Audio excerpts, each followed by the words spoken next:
Good morning, everyone, and happy Thursday. I'm not even going to try to look good. Once again, every time I do a video, I get a text, but I woke up vomiting and diarrhea again this morning, but fell asleep last night with all my stuff in my hair, and I'm not even going to try it. Sorry, guys, this is as good as it's going to get right now, but so I wanted to kind of update you guys a little bit on my cancer camp next month. So I had originally decided not to go because I was looking up the ranch and retreat place where they were supposed to have it when I discovered upon the lodging accommodations and found out that they were literally putting 20 cancer patients in a cabin with no connected bathroom. Bathroom was next door outside.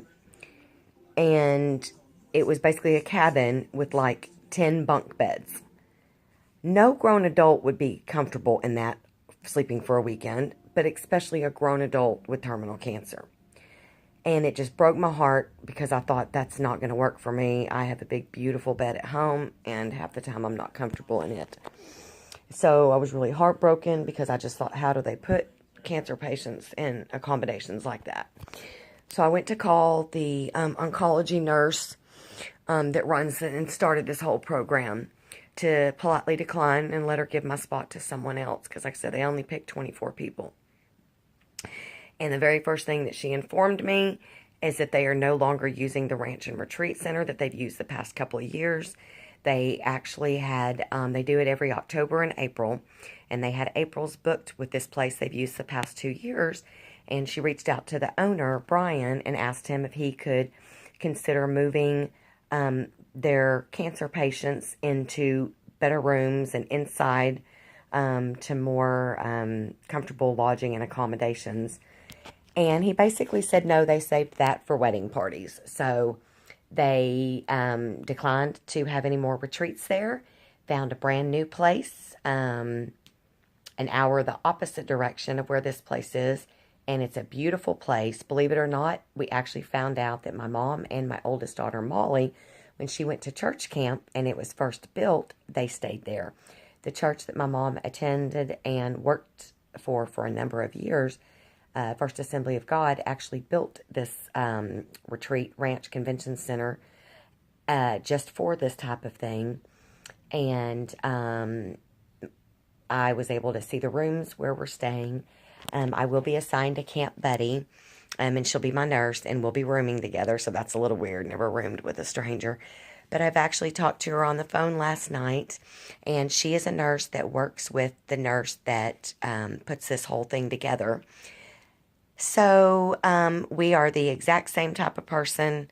Personalities are identical. Everything. Loved talking to her. Had a hoot talking to her. We ended up texting last night throughout the night. Her name's Carla. So Carla and Carri. So I agreed and told Nurse Tammy that I will go. And so now I feel better knowing that we're going to have better lodging and accommodations, and I'm not going to be sleeping in what my daughter called, and it does look like a concentration camp. I'm not being mean, but that's what the place looked like.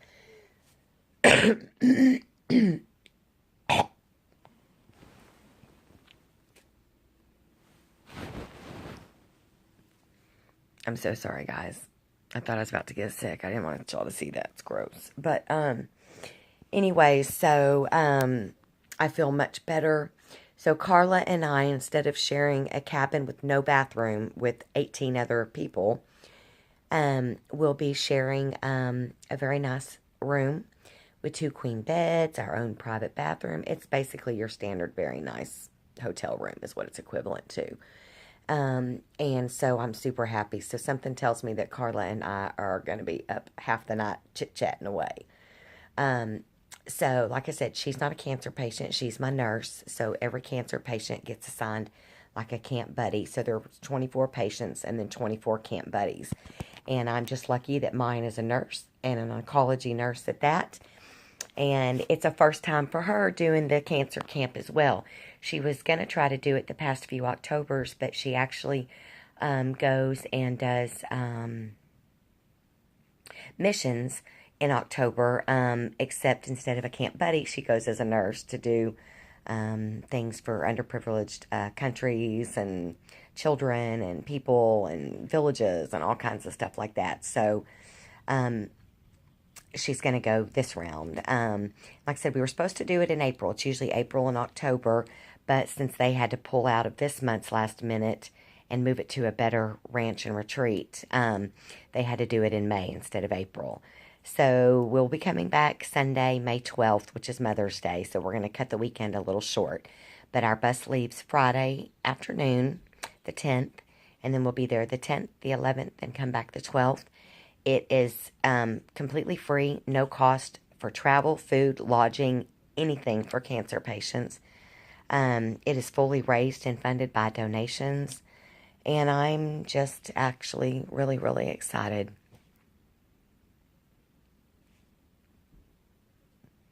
And I'm just really looking forward to it. You know, I have the best husband and family and mother and children and friends and support system, but none of them have cancer. And even though they are so helpful, when it comes to cancer, I feel like I'm in a boat by myself.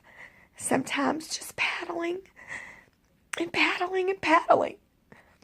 And so this will be so nice to be able to make lifelong friends and connections with people that are local in my area that I can talk to and have that connection with, that have been through what I've been through or are going through what I'm going through. And Nurse Tammy did inform me that this year there will be one other brain cancer patient. It's a gentleman, so I'll be able to meet him and talk to him, and I'm sure his will be different than mine because on average 99.9% of brain cancer patients and even astrocytoma, they have their tumors up here, more in the frontal lobes. That's why theirs are not considered inoperable, not considered terminal, and they can have surgery and all that stuff. Whereas mine is in the back of my neck, in the brainstem, in the medulla, in my spine cord, which of course makes mine inoperable, terminal. They can't do surgery, can't touch it, can't remove it. So mine is an extremely rare case. Like I said, most neurologists, neurosurgeons,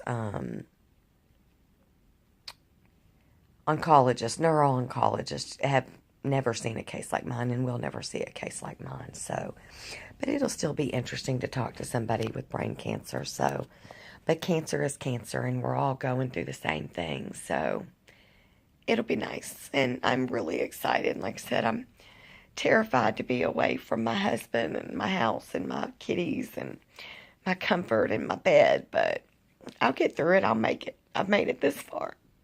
So these are happy tears, a little scared, but a little happy. But, so that's that. But, I need to get off my butt and try to get up and around, and I'm drinking my hot tea, trying to feel better. I haven't been able to get up in my hot bath yet, but got my tea anyway. So it's a start. But I love you guys, and happy Thursday, and I'll try to tell you more as I learn more about it. Have a mandatory meeting for cancer camp at the hospital next Wednesday, the 1st, which kind of scares me because that's day number 4 of chemo for me. So, but, oh well, I'll be able to wing it and get through it. So, but love you guys, and I will be back later. Love you so much. Oh, and by the way, thank you all so much for your comments about my fears and my concerns, and thank you so much. And Miss Linda, you hit the nail on the head, by the way. Good call. So, love you guys. Talk soon. Bye.